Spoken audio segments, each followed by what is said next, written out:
মানুষের জীবনে ওঠাপড়া নিত্য নৈমিত্তিক। কখনো মানুষ সুখী, কখনো মানুষ দুঃখী।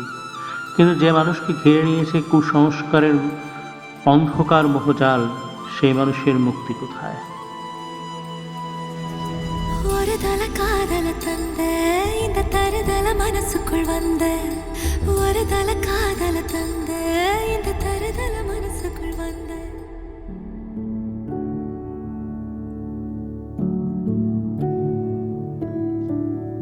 কে কবে নামকরণ করিয়াছিল সে ইতিহাস বিস্তৃতির গর্ভে সমাহিত হইয়া গিয়াছে, কিন্তু নামটি আজও পূর্ণ গৌরবে বর্তমান ছাতি ফাটার মাঠে জলহীন ছায়াশূন্য দিগন্ত বিস্তৃত প্রান্তরটির এক প্রান্তে দাঁড়াইয়া অপর প্রান্তের দিকে চাহিলে ওপারের গ্রাম চিহ্নের গাছপালাগুলিকে কালো প্রলেপের মতো মনে হয়।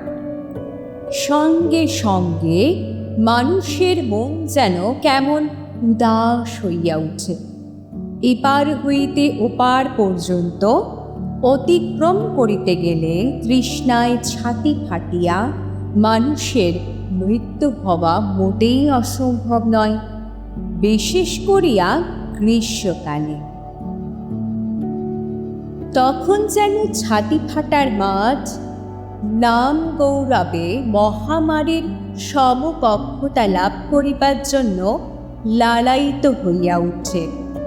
ঘন ধূমাচ্ছিন্নতার মতো ধুলার একটা ধূসর আস্তরণে মাটি হইতে আকাশের কূল পর্যন্ত আচ্ছন্ন হইয়া থাকে। অপর প্রান্তের সুদূর গ্রাম চিহ্নে সীমারেখা প্রায় নিশ্চিহ্ন হইয়া যায়। তখন ছাতি ফাটার মাঠের সেরূপ অদ্ভুত ভয়ঙ্কর। শূন্য লোকে ভাসে একটি ধূসরতা, নিম্নলোকে তৃণ চিহ্নহীন মাঠে সদ্য নির্বাপিত চিতাভস্মের রূপ ও উত্তপ্ত স্পর্শ।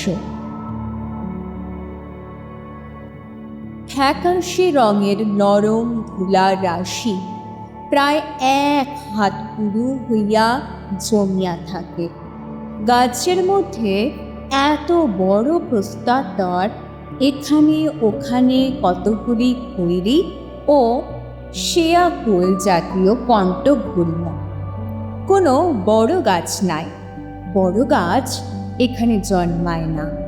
কোথাও জল নাই, গোটা কয়েক শুভ্রগর্ভ জলাশয় আছে, কিন্তু জল তাহাতে থাকে না।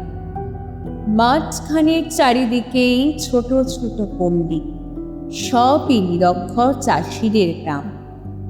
সত্য কথা তাহারা গোপন করিতে জানি না। তাহারা বলে, কোন অতীতকালের এক মহানাগ এখানে আসিয়া বসতি করিয়াছিল। তাহারই বিষের জ্বালায় মাঠখানির রসময় রূপ বীজ প্রসবিনী শক্তি পুড়িয়া হার হইয়া গিয়াছে। তখন নাকি আকাশলোকে সঞ্চারমান পতঙ্গ পক্ষীও পঙ্গু হইয়া ঝরা পাতার মতো ঘুরিতে ঘুরিতে আসিয়া পড়িত সেই মহানগরের গ্রামে। সে নাগ আর নাই, কিন্তু বিশ্ব জর্জরত এখনো কমে নাই। অভিশপ্ত ছাতি ফাটার মাঠ, তাহারই ভাগ্যদোষী ওই বিশ্ব জর্জরতার উপরে আর এক দৃষ্টি তাহার উপর প্রসারিত হইয়া আছে। মাঠখানার পূর্ব প্রান্তে দলদলির জেলা, অর্থাৎ অত্যন্ত গভীর পঙ্কিল ঝর্ণা জাতীয় জলটার উপরেই রামনগরের সাহাদের যে আমবাগান আছে, সেই আমবাগানে আজ 40 বৎসর ধরিয়া বাস করিতেছে এক ডাকিনী। ভীষণ শক্তিশালিনী, নিষ্ঠুর, ক্রূর একটা বৃদ্ধা ডাকিনী। লোকে তাহাকে পরিহার করিয়াই চলে। তবু 40 বৎসর ধরিয়া দূর হইতে তাহাকে দেখিয়া তাহার প্রতিটি অঙ্গের বর্ণনা তাহারা দিতে পারে। তাহার দৃষ্টি নাকি অপলক, স্থির, আর সে দৃষ্টি নাকি আজ 40 বৎসর ধরিয়াই নিবদ্ধ হইয়া আছে এই মাঠখানার উপর।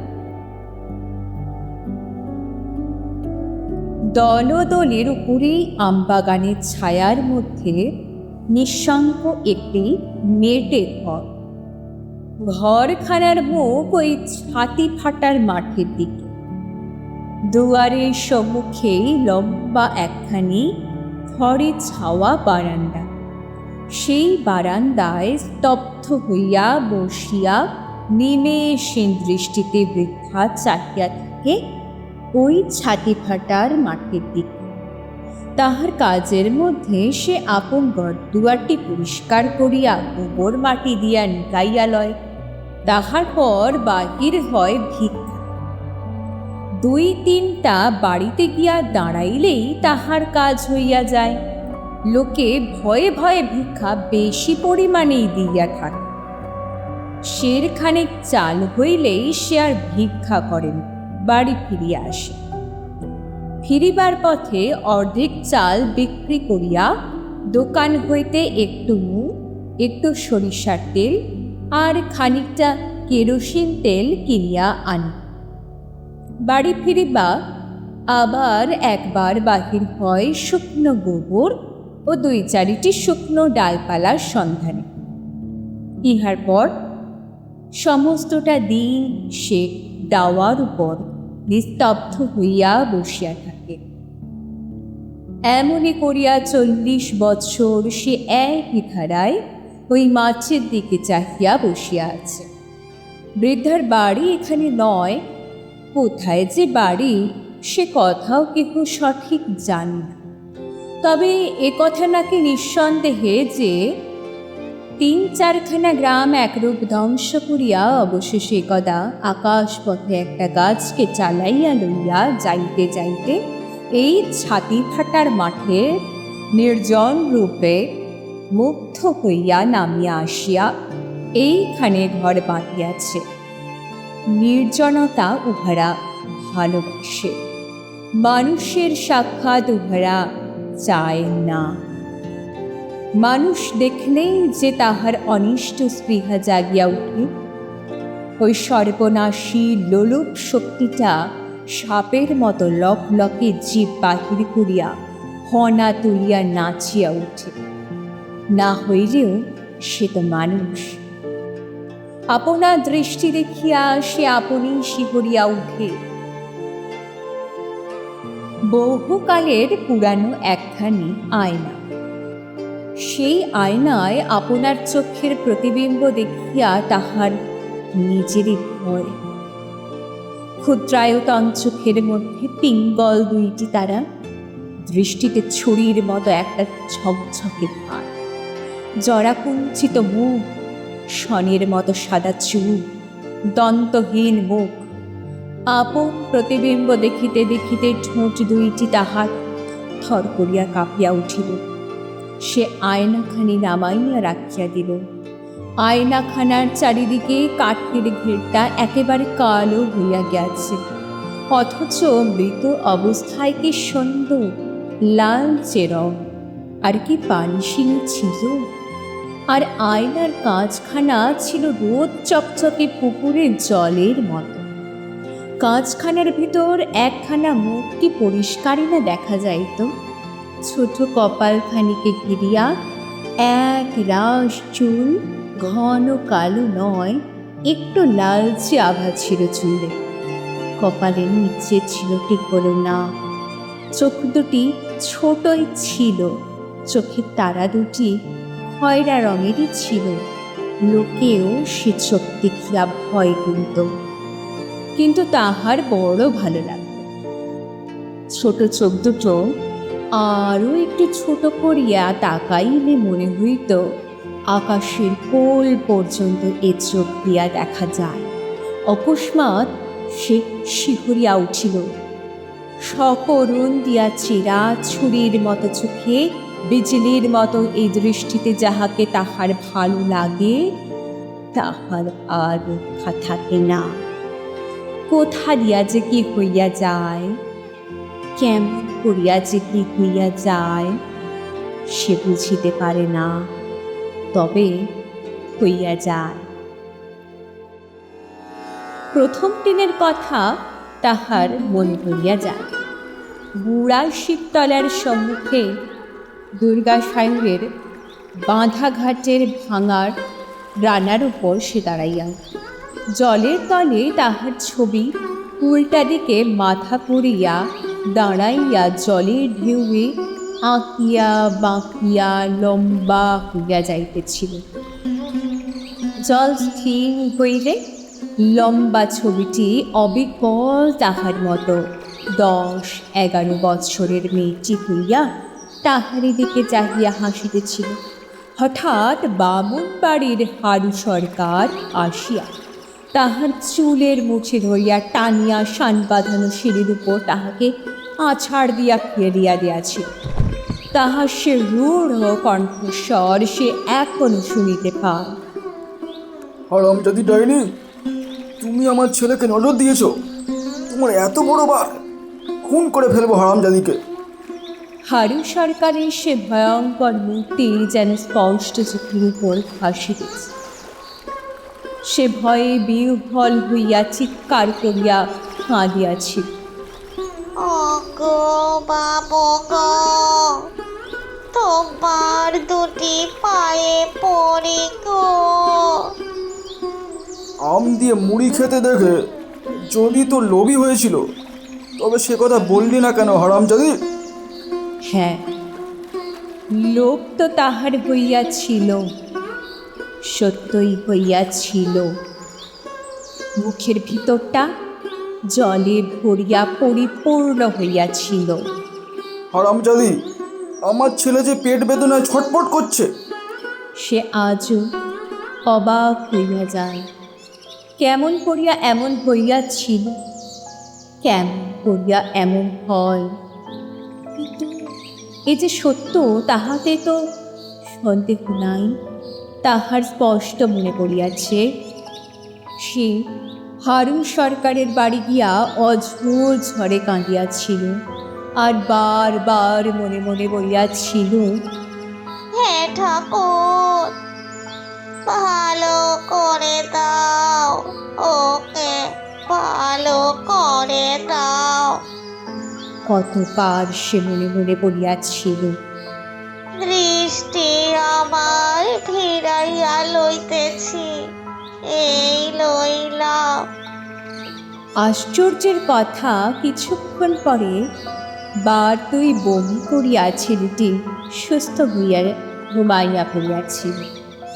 সরকার বলিয়াছিল, ওগো, ওকে একটা আম আর দুটি মুড়ি দাও দেখি। সরকার গিন্নি একটা ঝাঁটা তুলিয়াছিল, বলিয়াছিল, ছাই দেব হারামজাদির মুখে। মা বাবা মরা অনাথা মেয়ে বলে দয়া করি। যে দিন এই হারামজাদি আসে সেই দিনই তো আমি ওকে খেতে দিই। হ্যাঁ, আর ও কি না আমার ছেলে কি নজর দেয়? দেখো দেখো দেখো দেখো, আবার দাঁড়িয়ে দাঁড়িয়ে শুনছে। দেখো, ওর এই চোখের দৃষ্টি দেখে বরাবর আমার সন্দেহ ছিল, তাই কখনো আমি ওর সাক্ষাতে ছেলেপুলিকে খেতে দিইনি বাবু। আজ আমি কোকাকে খেতে দিয়ে যেই ঘাটে গিয়েছি, আর ও কখন এসে একেবারে সামনে দাঁড়িয়েছে। সে কি দৃষ্টি ওর! লজ্জায় ভয়ে সে পলাইয়া গেছিল। সেদিন রাত্রে সে গ্রামের মধ্যে কাহারও বাড়ির দাওয়াল শুনতে পারে নাই। তাই সে শুইয়াছিল গ্রামের প্রান্তে ওই বুড়া শিবতলায়। অঝোর ঝড়ে সে সমস্ত রাত্রি কাঁদিয়াছিল আর বলিয়াছিল, হে ঠাকুর, বৃষ্টিকে ভালো করে দাও, না হয় আমাকে কান্না করে দাও। গভীর একটা দীর্ঘ নিঃশ্বাস, মাটির মূর্তির মতো নিস্পন্দ বৃদ্ধার অবয়বের মধ্যে এতক্ষণে ক্ষীণ একটি চাঞ্চল্যের সঞ্চার করিল। ঠোঁট দুইটি থরথর করিয়া কাশিতে লাগিল। পূর্বজন্মের পাপের যে খণ্ডন নাই, দেবতার দোষী বাকি আর সাধ্যই বাকি বেশ শুনিয়াছে। গৃহস্থের বাড়িতে সে আর ঢুকিবে না ঠিক করিয়াছি। বাহির দুয়ার হইতেই সে ভিক্ষা চাহিত। গলা দিয়া কা শব্দটুকু যেন বাহির হইতে চাহিত না।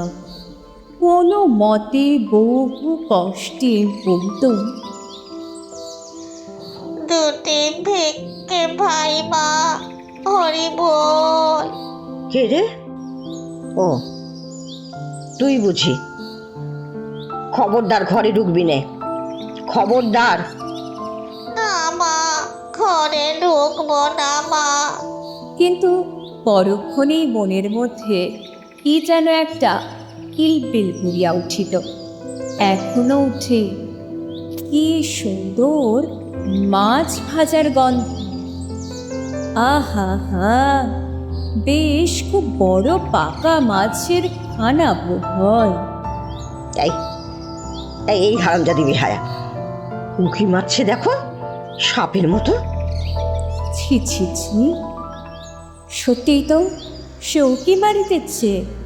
রান্নাশালার সমস্ত আয়োজন তাহার নরুণ চেরা ক্ষুদ্র চোখের এক দৃষ্টিতে দেখা হইয়া গিয়াছে। মুখের ভিতর জীবের তলা হইতে ঝর্ণার মতো জল উঠিতেছে। বহুকালের গড়া জীর্ণ বিবর্ণ মূর্তি যেন কোথায় একটা নাড়া পাইয়া দুলিয়া উঠিল। হাট ধরা সিঁড়ি গ্রন্থি অঙ্গ প্রত্যঙ্গগুলি শৃঙ্খলাহীন অসীম গতিতে চঞ্চল হয়ে উঠল। অস্থিরভাবে বৃদ্ধা এবার নড়িয়া চড়িয়া বসিল। বা হাতে শীর্ণ দীর্ঘ আঙুলগুলির নখহাত দাওয়ার মাটির উপর বিদ্ধ হইয়া গেল। কেন এমন হয়? কেমন করিয়া এমন হয় সে কথা সারা জীবন ধরিয়াও সে বুঝিতে পারা গেল না। অস্থির চিন্তায় দিশাহারা চিত্তের নিকট সমস্ত পৃথিবী যেন হারাইয়া যায়। কিন্তু সে তার কি করিবে? কেহ কি বলিয়া দিতে পারে তার কি করিবে? কি করিতে পারে?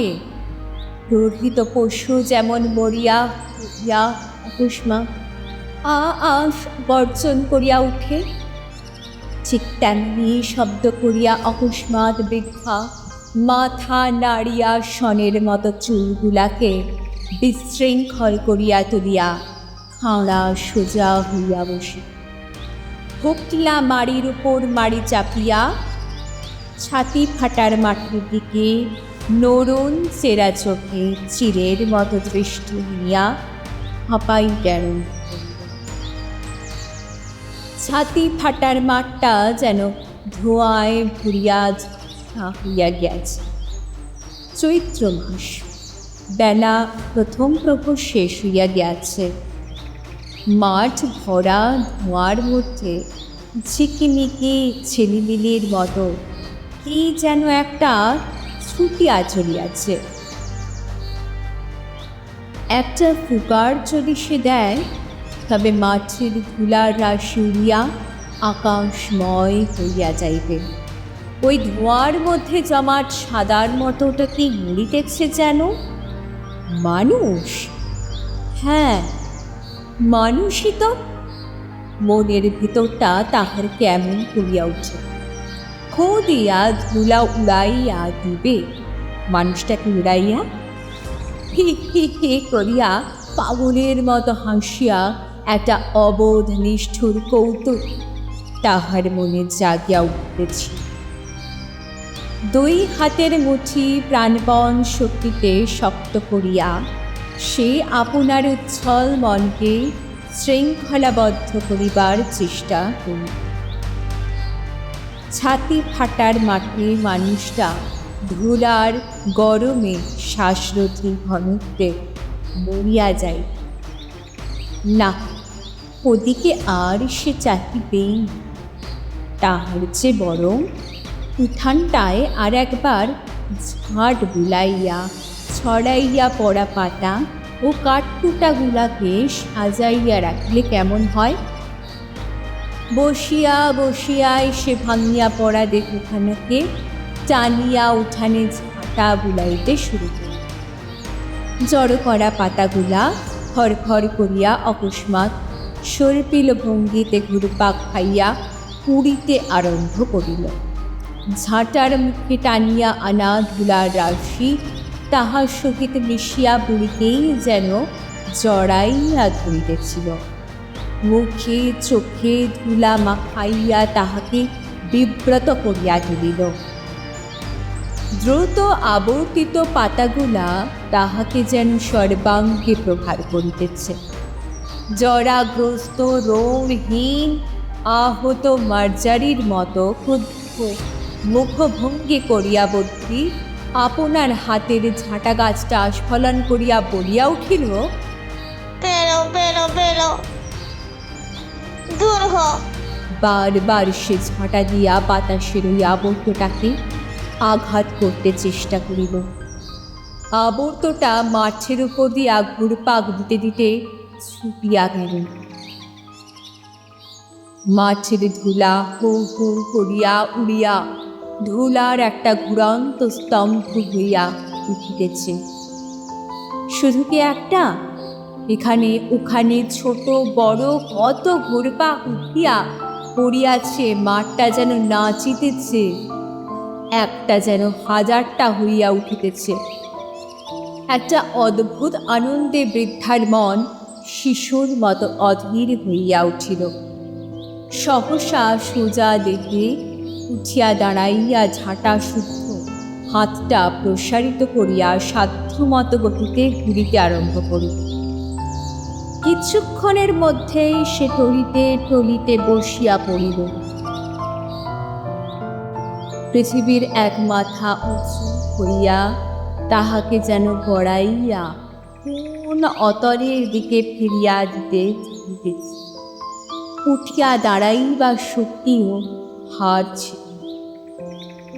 ছোট শিশুর মতো হামাগুড়ি দিয়া সে দাওয়ার দিকে অগ্রসর হইল। দ্বার তৃষ্ণায় গলা পর্যন্ত শুকাইয়া গেছে। কে রয়েছে গো ঘরে? ওগো! জলে পচা নরম মরা ডালের মতো বৃদ্ধা বাকিয়া ছুড়িয়া দাওয়ার একেবারে পড়িয়াছিল। মানুষের কণ্ঠস্বর শুনিয়া কোনো মতে মাথা তুলিয়া সে বলিল, কে? ধূলি ধূসর দেহে শুষ্ক পাণ্ডুর মুখ, একটি যুবতী মেয়ে, বুকের ভিতর কোনো একটি বস্তু কাপড়ের আবরণে ঢাকিয়া বহু কষ্টে আঁকড়াইয়া ধরিয়া আছে। মেয়েটি বোধ হয় ছাতি ফাটার মাঠ পার হইয়া আসে। কণ্ঠস্বর অনুসরণ করিয়া বৃদ্ধাকে দেখিয়া মেয়েটি সভয়ে শিহরিয়া উঠিল। এক পা করিয়া পিছু হাঁটিতে হাঁটিতে বলিল, একটুক্ষণ জল। মাটির ওপর হাতের ভর দিয়া বৃদ্ধা এবার অতি কষ্টে উঠিয়া বসিল। মেয়েটি শুষ্ক প্রাণ দু মুখের দিকে চাহিয়া বলিল, পাথারে, আয় আয় বসো। সভয়ে সন্তর্পণে দাওয়ার এক পাশে বসিয়া মেয়েটি বলিল, একটুকুন জল দাও গো। মমতায় বৃদ্ধার মন গলিয়া গেল। সে তাড়াতাড়ি ঘরের ভিতর গিয়া বড় একটি ঘটি পূর্ণ করিয়া জল ঢালিয়া এক টুকরা পাটালির সন্ধানে হাড়িতে হাত পুড়িয়া বলিল, মা, এই রোদে ওই রাক্ষসী মাঠে কি বলে বের হলি তুই? বাহিরে বসিয়া মেয়েটি তখনও হাঁপাইছে। কম্পিত শুষ্ক কণ্ঠে সে বলিল, আমার মায়ের বড় অসুখ মা, বেরিয়েছিলাম রাত থাকতে, মাঠের মাথায় এসে আমার পথ ভুল হয়ে গেল। মাঠের ধারে ধারে আমার পথ, কিন্তু এসে পড়লাম একেবারে মধ্যিখানে। জলের ঘটি ও পাটালির টুকরোটি নামাইয়া দিয়া বৃদ্ধা শিহরিয়া উঠিল। মেয়েটির পাশে একটি শিশু, গরম জলে সিদ্ধ শাকের মতো শিশুটি ঘর্মাক্ত দেহে ন্যাটাইয়া পড়িয়াছে। বৃদ্ধা ব্যস্ত হইয়া বলিল, দে দে বাছা, ছেলেটার চোখে মুখে জল দে। মেয়েটি ছেলের মুখে চোখে জল দিয়া আঁচল ভিজাইয়া সর্বাঙ্গ মুছিয়া দিল। বৃদ্ধা দূরে বসিয়া ছেলেটির দিকে তাকাইয়া রহিল। স্বাস্থ্যবতী যুবতী মায়ের প্রথম সন্তান বোধহয়। হৃষ্টপুষ্ট নধর দেহ, কচি লাউ ডগার মতো নরম সরস, দন্তহীন মুখে কম্পিত জিহ্বার তলে পরাটা যেন খুলিয়া গেল। নরম গরম লালায় মুখটা ভরিয়া উঠিতেছে। ছেলেটা কি ভীষণ ঘামিতেছে, দেহের সমস্ত জল কি বাহির হইয়া আসিতেছে, চোখ দুইটা লাল হইয়া উঠিয়াছে। দেখি, কিন্তু সে তাহার কি করিবে? কেন ও তাহার সামনে আসিল? কেন আসিল? ওই কোমল নধর দেহ শিশু ময়দার মতো ঠাসিয়া চটকাইয়া তাহার শুষ্ক কঙ্কাল বুকে চাপিয়া নিংড়াইয়া জীর্ণ জড় জড় তুকের পর একটি রোমাঞ্চিত শিহরণ ক্ষণে ক্ষণে বাহির হইয়া যাইতেছে। সর্বাঙ্গ তাহার থরথর করিয়া কাঁপিতেছিল। এ ঘামে ছেলেটার দেহের সমস্ত রস নিংড়াইয়া বাহির হইয়া আসিতেছে। মুখের লালার মধ্যে স্পষ্ট তাহার রসাস্বাদ। যা, নিতান্ত অসহায়ের মতো আর্তস্বরে সে বলিয়া উঠিল, খেয়ে ফেললাম ছেলেটিকে, খেয়ে ফেললাম রে। পালা পালা, তুই ছেলে নিয়ে পালা বলছি। শিশুটির মা ওই যুবতী মেয়েটি দুই হাতে ঘটি তুলিয়া ধক ধক করিয়া জল খাইতেছিল। তাহার হাত হইতে ঘটিটা খসিয়া পড়িয়া গেল। সে আতঙ্কিত বিবর্ণ মুখে বৃদ্ধার বিস্ফারিত দৃষ্টি ক্ষুদ্র চোখের দিকে তাকাইয়া বলিয়া উঠিল, এটা তবে রামনগর? তুমি? সে ডুকরিয়া কাঁদিয়া উঠিয়া ছেলেটিকে ছো মারিয়া কাঁড়াইয়া লইয়া যেন পক্ষিণীর মতো ছুটিয়া পালাইয়া গেল। কিন্তু সে কি করিবে? আপনার বুকখানাকে তাহার নিজের জীর্ণ আঙুলের নখ দিয়া ছিঁড়িয়া ওই লোকটাকে বাহির করিয়া দিতে ইচ্ছে করে। জীবটাকে কাটিয়া ফেলিতে পারিলে সে পরিত্রাণ পান। ছি ছি ছি, কাল সে গ্রামের পথে বাহির হইবে কোন মুখে? লোকে কেহ কিছু বলিতে সাহস করিবে না, সে তাহা জানে, কিন্তু তাহাদের মুখে চোখে যে কথা ফুটিয়া উঠিবে তাহা সে চোখে দেখিবে কি করিয়া? ছেলেমেয়েরা এমনি তাহাকে দেখিলে পলাইয়া যায়, কেহ কেহ কাঁদিয়াও উঠে। আজিকার ঘটনার পর তাহারা বোধ হয় আতঙ্কে জ্ঞান হারাইয়া পড়িয়া যাইবে। ছি ছি ছি, এই লজ্জায় কদাসি গভীর রাত্রে আপনার গ্রাম ছাড়িয়া পলাইয়াছিল। সেদিনের কথা স্পষ্ট মনে আছে। তখন সে তো অনেকটা ডাগর হইয়াছে। তাহারই বয়সী তাহাদেরই স্বজাতিয়া সাবিত্রীর পূর্বদিন রাত্রে খোকা হইয়াছে। সকালেই সে দেখিতে আগিয়াছিল। সাবিত্রী তখন ছেলেটিকে লইয়া বাহিরে রৌদ্রে আসিয়া বসিয়া গায়ে রোদ লইতেছে। ছেলেটি শুইয়াছিল কাঁথার উপর। কালো চকচকে কি সুন্দর ছেলেটি, ঠিক এমনই ভাবেই, ঠিক আজিকার মতোই সেদিনও তাহার মনে হইয়াছিল। ছেলেটিকে লইয়া আপনার বুকে চাপিয়া নরম ময়দার তালের মতো ঠাসিয়া ঠোঁট দিয়া চুমায় চুমায় চুষিয়া তাহাকে খাইয়া ফেলে। তখন সে বুঝিতে পারিত না, মনে হইত এ বুঝি কোলে লইয়া আদর করিবার স্বাদ। সাবিত্রীর শাশুড়ি হা হা করিয়া ছুটিয়া আসিয়া সাবিত্রীকে তিরস্কার করিয়াছিল। বলি হলো, আক্কেল খাকি হারামজাদি, খুব যে ভাবি সাবির সঙ্গে মস্করা জুড়েছিস। আমার বাচ্চার যদি কিছু হয় তবে তোকে বুঝবে আমি। হ্যাঁ। তারপর বাহিরের দিকে আঙুল বাড়াইয়া তাহাকে বলিয়াছিল, বেরো বলছি, বেরো। হারামজাদি, চোখ দেখো দেখি। সাবিত্রী ছেলেটিকে তাড়াতাড়ি বুকে ঢাকিয়া দুর্বল শরীরে থর থর করিয়া কাঁপিতে কাঁপিতে ঘরের মধ্যে পলাইয়া গেছিল। মর্মান্তিক দুঃখে আহত হইয়া সে চলিয়া আসিয়াছিল। বারবার সে মনে মনে বলিয়াছিল, ছি ছি, তাই নাকি সে পারে? হইলই বা সে ডাইনি, কিন্তু তাই বলিয়া কি সে সাবিত্রীর ছেলের অনিষ্ট করিতে পারে? ছি ছি ছি। ভগবানকে ডাকিয়া সে বলিয়াছিল, তুমি আর বিচার করিবে। 100 বছর পরমায়ু দিও তুমি সাবিত্রীর খোকাকে, দয়া করিয়া প্রমাণ করিয়া দিও সাবিত্রীর খোকাকে আমি কত ভালোবাসি। কিন্তু অপরাহ্ন বেলা হইতে না হইতেই তাহার অত্যগ্র বিষময়ী দৃষ্টিক্ষুধার কলঙ্ক অতি নিষ্ঠুরভাবে সত্য বলিয়া প্রমাণিত হইয়া গিয়াছিল। সাবিত্রীর ছেলেটি নাকি ধনুকের মতো বাকিয়া গিয়াছে, আর এমনভাবে কাতরাইতেছে যে ঠিক যেন কেহ তাহার রক্ত চুষিয়া রইতেছে। লজ্জায় সে পলাইয়া গিয়া গ্রামের শ্মশানে জঙ্গলের মধ্যে সন্তর্পণে আত্মগোপন করিয়া বসিয়াছিল। বারবার মুখের থুতো মাটিতে ফেলিয়া দেখিতে চাহিয়াছিল কোথায় রক্ত। গলায় আঙুল দিয়া বমি করিয়াও দেখিতে চাহিয়াছিল, বুঝিতে চাহিয়াছিল।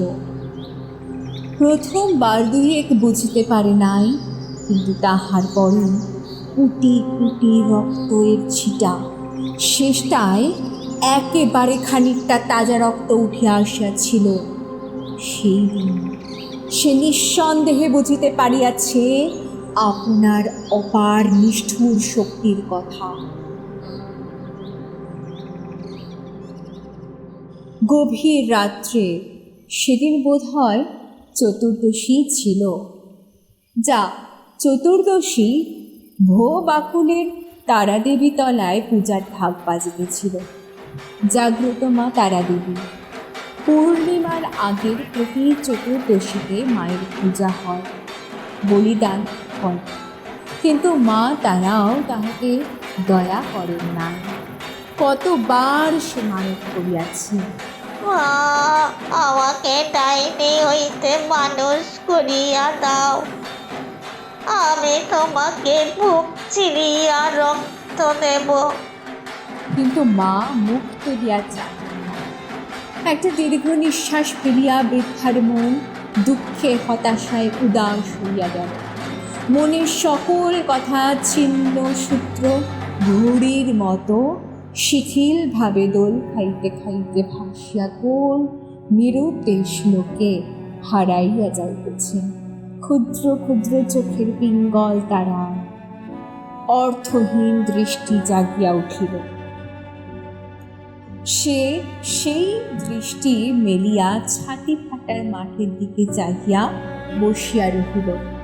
ছাতি ফাটার মাঠ ধুলায় ধূসর, বাতাস স্তব্ধ, ধূসর ধুলায় গাঢ় নিস্তরঙ্গ, আস্ত রানীর মধ্যে সমস্ত যেন বিলুপ্ত হইয়া গিয়াছে। ওই অপরিচিতা পথচারিণী মেয়েটির ছেলেটা এ গ্রাম হইতে খান 2 গ্রাম পার হইয়া পথে মরিয়া গিয়াছে। যে ঘাম সে ঘামিতে আরম্ভ করিয়াছিল, সে ঘাম আর থামে নাই। দেহের সমস্ত রস নিংড়াইয়া কে যেন বাহির করিয়া দিল। কে আবার? ওই সর্বনাশী মেয়েটি বুক চাপড়াইতে চাপড়াইতে বলিয়াছে, কেন গেলাম গো? আমি ওই ডাইনির কাছে কেন গেলাম গো? আমি কি করলাম গো? বুকে শিহরিয়া উঠিল, তাহার মৃত্যু কামনা করিল।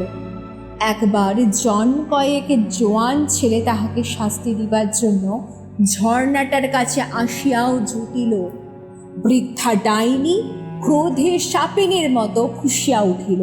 সে তাহার কি করিবে? সে আসিল কেন? তাহার চোখের সম্মুখে এমন সরল লাবণ্য কোমল দেহ ধরিল কেন? অকস্মাৎ অত্যন্ত ক্রোধে সে এক সময় চিলের মতো চিৎকার করিয়া উঠিল তীব্র তীক্ষ্ণ স্বরে। সেই চিৎকার শুনিয়া তাহারা পলাইয়া গেল, কিন্তু সে এখনো ক্রুদ্ধা অজগরীর মতন ফুসিতেছে।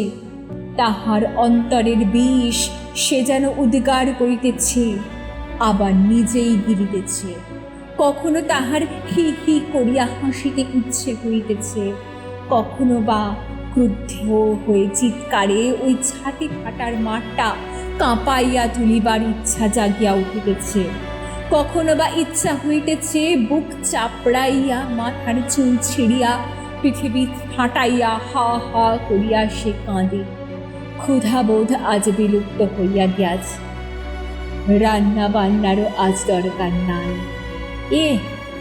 সে আজ একটা গোটা শিশু দেহের রস অদৃশ্য শোষণে পান করিয়াছে।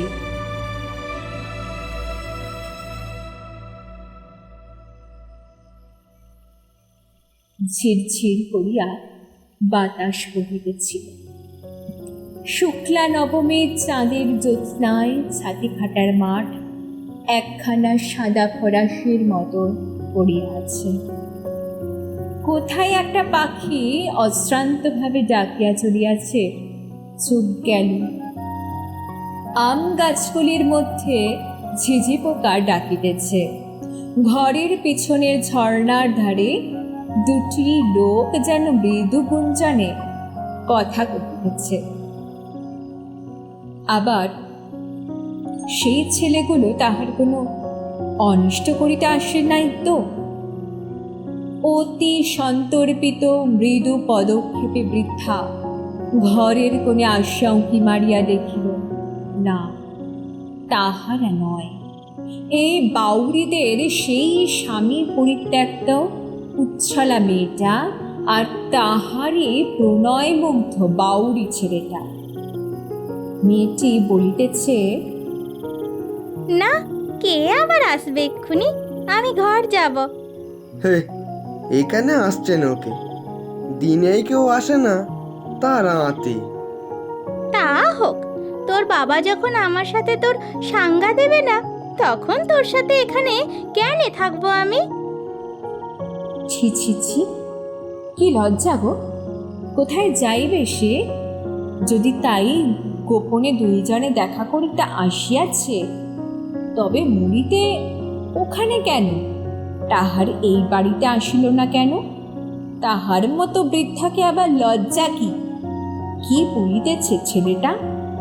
বাবা মা বিয়ে না দেয়, চল তোতে আমাতে ভিন গায়ে গিয়ে বিয়ে করে সংসার পাতবো। তোকে নইলে আমি বাঁচব না। মরণ, ছেলেটির পছন্দে? ওই কূপের মতো মেয়েটাকে উহার এত ভালো লাগিল? তাহার মনে পড়িয়া গেল তাহাদের গ্রাম হইতে 10 ক্রোশ দূরের বোলপুর শহরের পানওয়ালার দোকানের সেই বড় আয়নাটা। আয়নাটার মধ্যে লম্বা ছিপছিপে 14-15 বছরের একটি মেয়ের ছবি।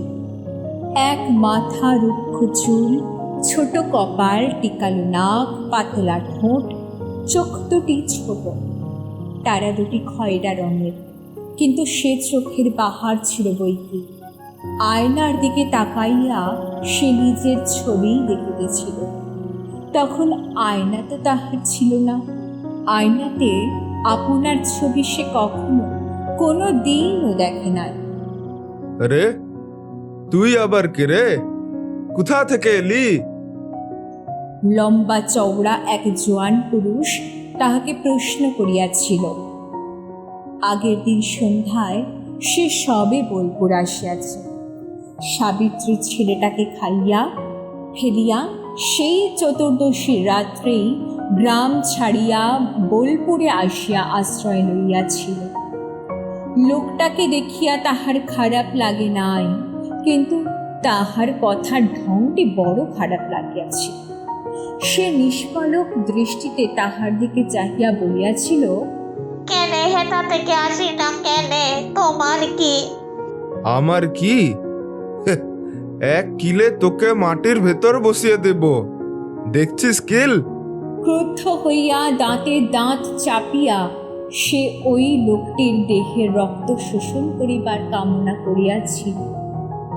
কালো পাথরের মতন নিটোল শরীর, জিভের নিচে ফোয়ারা হইতে জল ছুটিয়াছিল। কোনো উত্তর না দিয়া তীব্র তির্যক ভঙ্গিতে লোকটার দিকে চাহিতে চাহিতে সে চলিয়া আসিয়াছিল।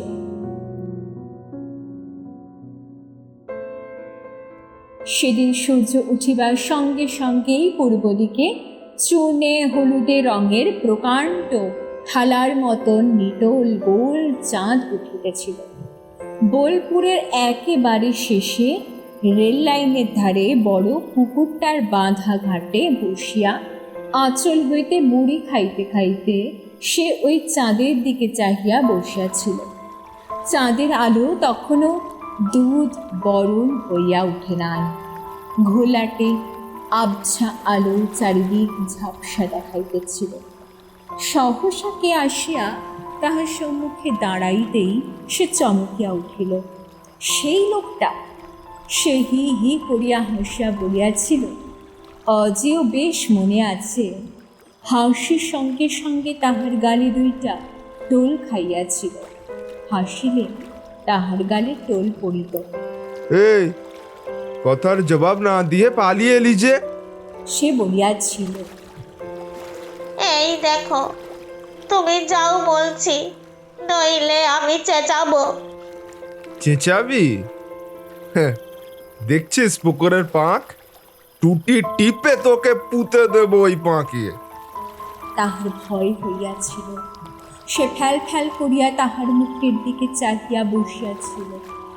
লোকটা অকস্মাৎ মাটির উপর ভীষণ জোরে পা ঢুকিয়া চিৎকার করিয়া একটা ধমক দিয়া উঠিয়াছিল। সে আটকাইয়া উঠিয়াছিল। আঁচল ধরা হাতের মুঠিটা খুশিয়া গিয়া মুড়িগুলি ঝরঝর করিয়া পড়িয়া গিয়াছে। লোকটার হি হি করিয়া সে কি হাসি। সে একেবারে কাঁদিয়া ফেলিয়াছিল। লোকটা অপ্রস্তুত হইয়া পড়িয়াছিল, দূর ফেঁচকা দুনে মেয়ে কোথাকার, ভাগ। তাহার কণ্ঠস্বরে স্নেহের আভাস ফুটিয়া উঠিয়াছিল। সে কাঁদিতে কাঁদিতেই বলিয়াছিল, তুমি মারবা নাকি? না না, মারবো কেনে? তোকে শুধালাম কোথায় বাড়ি তোর, তুই একেবারে খেক করে উঠলি, তাতেই বলি। বলিয়া আবার সে হি হি করিয়া হাসিতে লাগিল। আমার বাড়ি অনেক দূর, পাথর ঘাটা। কি নাম বটে তোর? কি জাত? নাম বটে আমার শরৎ নেই, লোকে বলে সরা বলে, আমরা ডম বটে। লোকটা খুব খুশি হইয়া বলিয়াছিল, আমরাও ডোম। তা ঘর থেকে পালিয়ে এলি কেনে? তাহার চোখে আবার জল আসিয়াছিল। সে চুপ করিয়া ভাবিতেছিল কি বলিবে। রাগ করে পালিয়ে এসেছিস বুঝি? না না। তবে বিয়ে করিস নাই কেনে? বিয়ে সে অবাক হইয়া লোকটার মুখের দিকে চাহিয়াছিল। তাহাকে, তাহার মতো ডাইনিকে কে বিবাহ করিবে? সে শিহরিয়া উঠিয়াছিল। তারপর হঠাৎ সে কেমন লজ্জায় অভিভূত হইয়া পড়িয়াছিল। বৃদ্ধা আজও অকারণে নত শিরে মাটির উপর ক্রমাগত হাত বুলাইতা ধুলা কাঁকড় জড়ো করিতে আরম্ভ করিল। সকল কথার সূত্র যেন হারাইয়া গিয়াছে। মালা গাঁথিতে গাঁথিতে হঠাৎ সুতা হইতে সূচটা পড়িয়া গেল। আহ, কি মশা!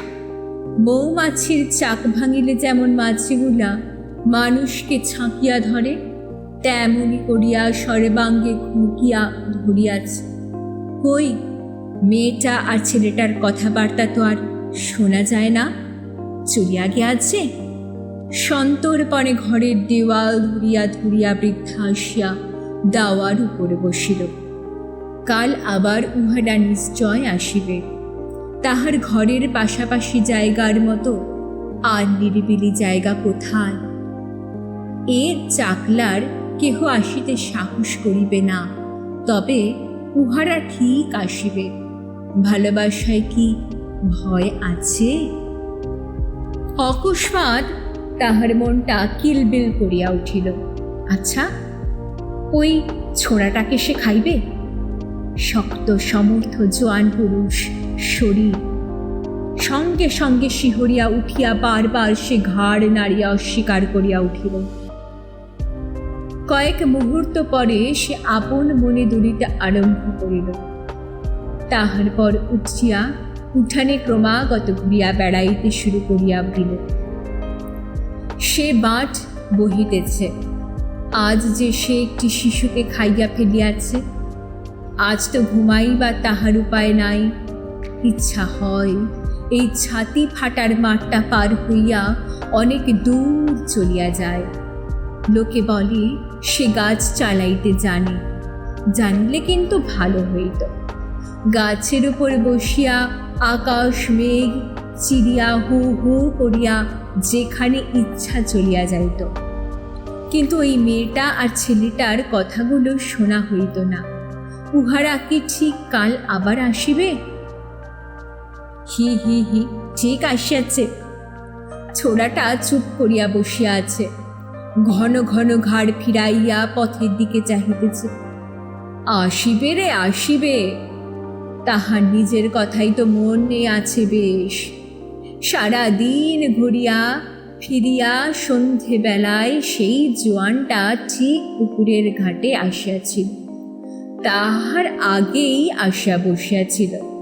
পথের দিকে চাহিয়া বসিয়া আপন মনে গা দোলাইতেছিল। সে নিজে আসিয়া দাঁড়াইয়া মুখ টিপিয়া হাসিয়াছিল।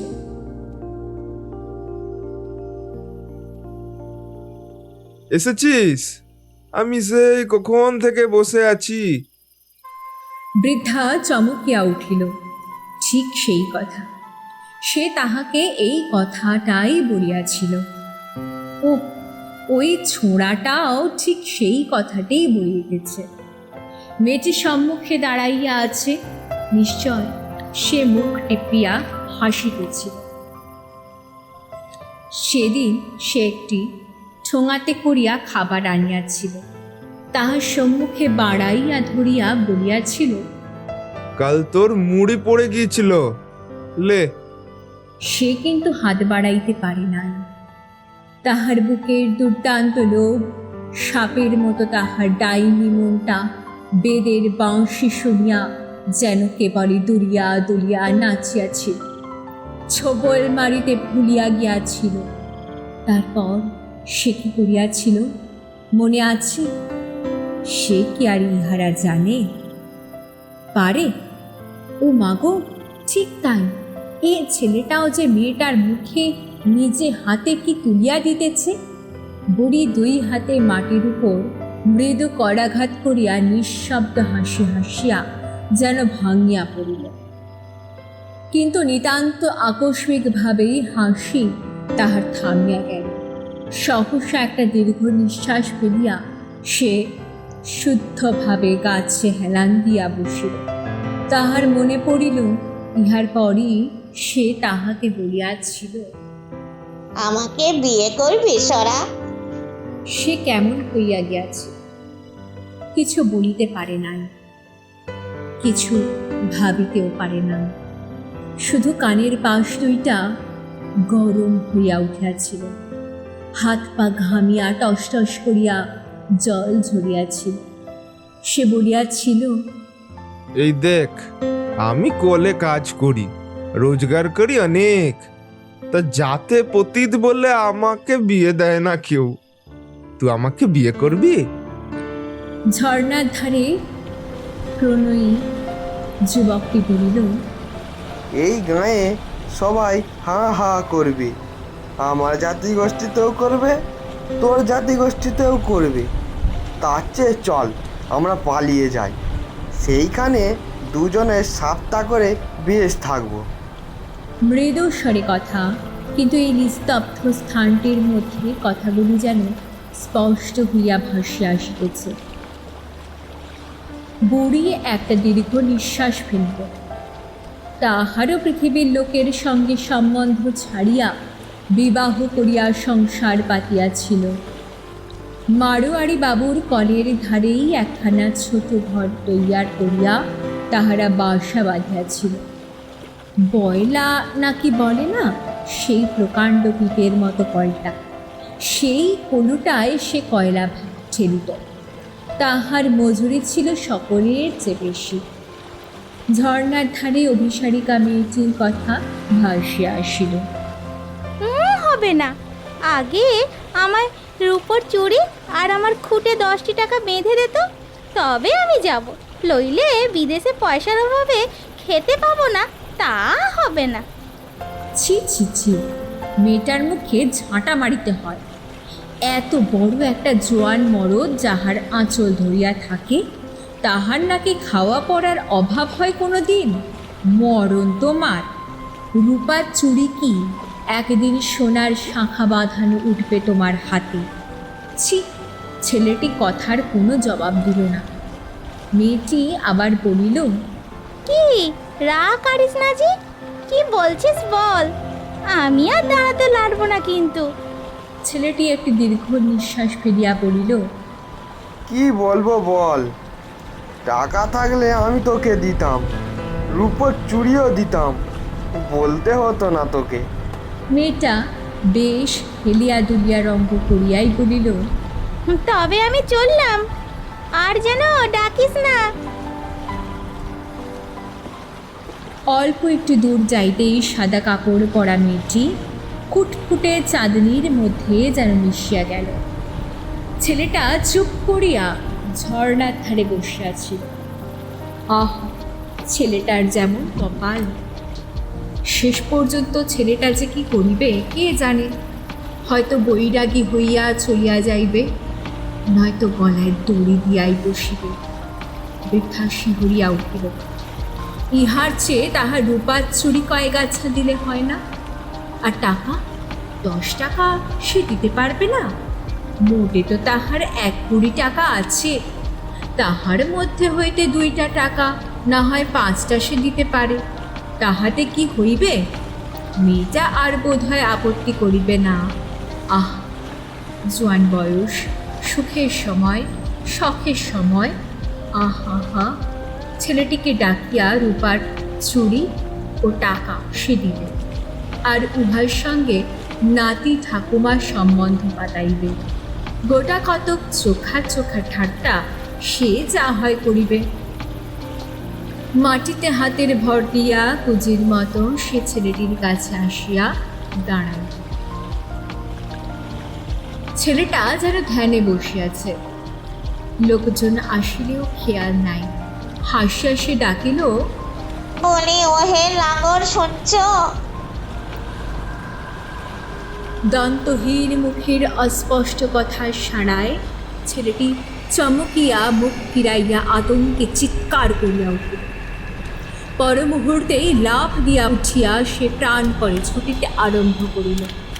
মুহূর্তে বৃদ্ধারও একটা অভাবনীয় পরিবর্তন হইয়া গেল। ক্রুদ্ধা মার্জারির মতো ফুলিয়া উঠিয়া সে বলিয়া উঠিল, মর মর তুই মর। সঙ্গে সঙ্গে ইচ্ছা হইল ক্রুদ্ধ শোষণে উহার রক্ত মাংস মেদ মজ্জা সব নিঃশেষে শুষিয়া খাইয়া ফেল। ছেলেটা একটা আর্তনাদ করিয়া বসিয়া পড়িল। পর মুহূর্তেই আবার উঠিয়া বেড়াইতে খোড়াইতে পলাইয়া গেল।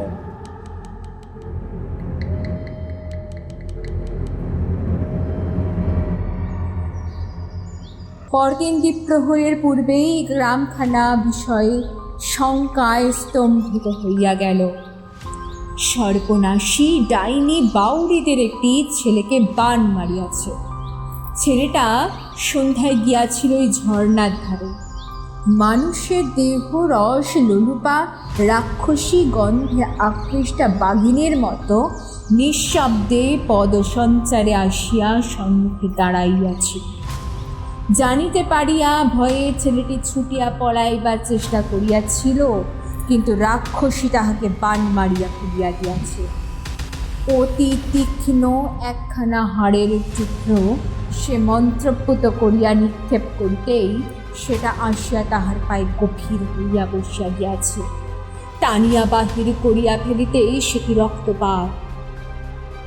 তাহারই পরই প্রবল জ্বর, আর কে যেন তাহার মাথা ও পায়ে চাপ দিয়া পুরো শরীরটা ধনুকের মতো বাঁকাইয়া দিয়া দেহের রস নিংড়াইয়া লইতেছে।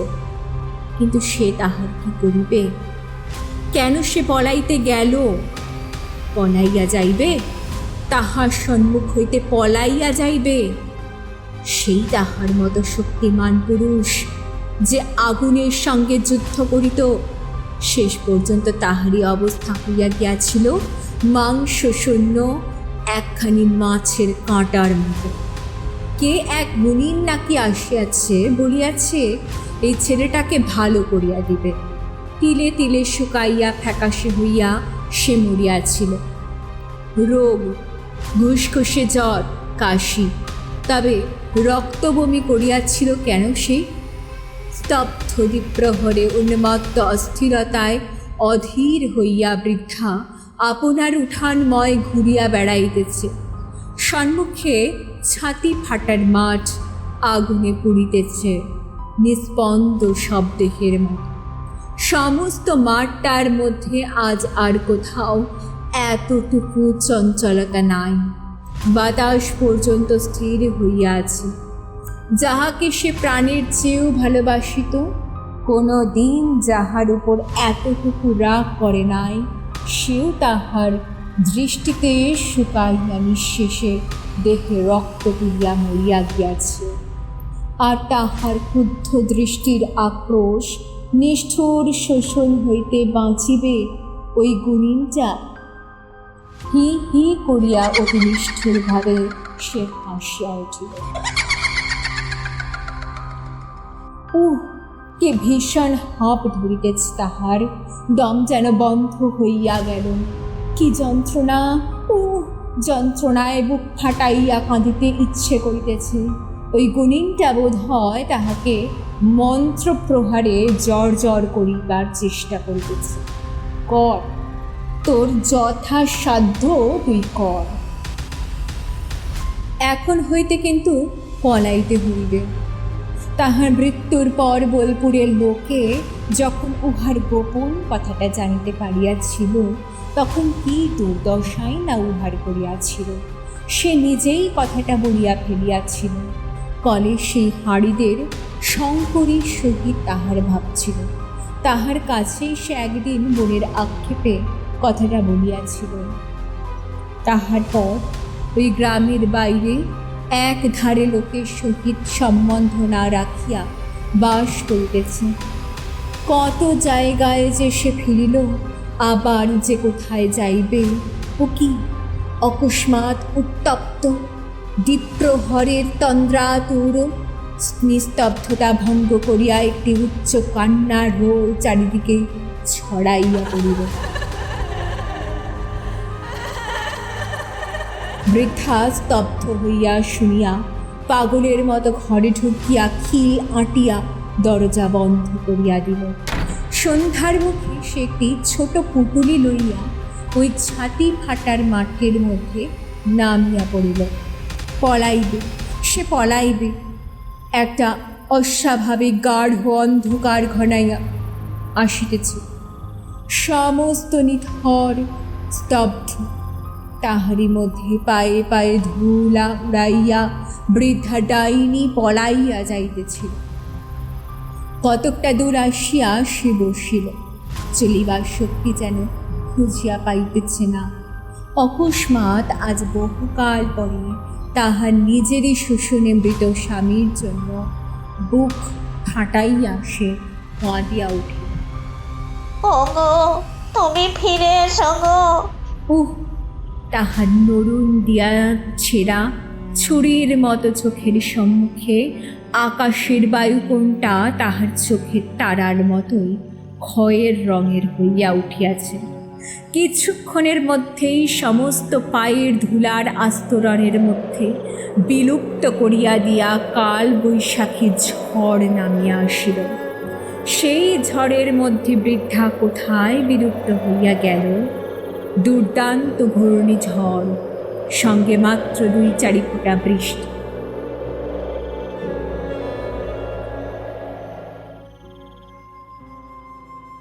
পরদিন সকালে ছাতি ফাটার মাঠের প্রান্তে সেই বহুকালের কণ্টকাকীর্ণ খৈরিগুলোর একটি ভাঙা ডালে সূচালো ডগার দিকে তাকাইয়া লোকের বিস্ময়ের আর অবধি রহিল না। শাখাটার তীক্ষ্ণাগ্র প্রান্তে বিদ্ধ হইয়া ঝুরিতেছে বৃদ্ধার ডাকিনী। আকাশপথে যাইতে যাইতে ওই গুণিনের মন্ত্রপ্রহারে পঙ্গু পক্ষুই মতন পড়িয়া ওই গাছের ডালে বিদ্ধ হইয়া মরিয়াছে। ডালটার নিচে ছাতি ফাটার মাঠের খানিকটা ধুলা কালো কাদার মতন ঢেলা বাঁধিয়া গিয়াছে। ডাকিনীর কালো রক্ত ঝরিয়া পড়িয়াছে।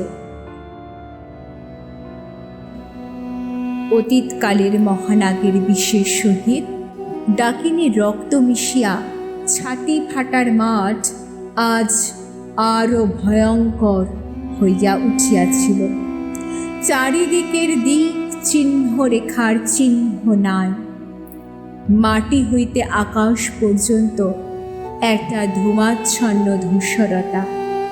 সেই ধূসর শূন্য লোকে কালো কতকগুলি সঞ্চরমান বিন্দু ক্রমশ আকারে বড় হইয়া নামিয়া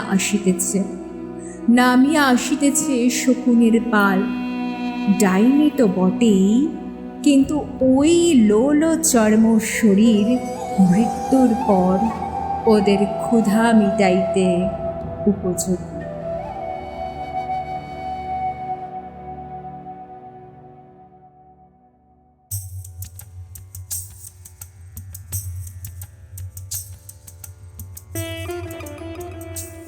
ভূত হয়তো ভয় দেখায়, কিন্তু মনের অন্ধকার মানুষকে আরও অন্ধকারে আবৃত করে ফেলে। আজকের গল্প ছিল মনের অন্ধকারের। এক অসহায় নারীর উপর কীভাবে অত্যাচার নেমে আসে সে কথাই আজকের গল্প উপযুক্ত ছিল। যদি এই গল্পটি আপনার মনে ভালো লেগে থাকে তাহলে অতি অবশ্যই লাইক, কমেন্ট ও সাবস্ক্রাইব করে উৎসাহিত করবেন।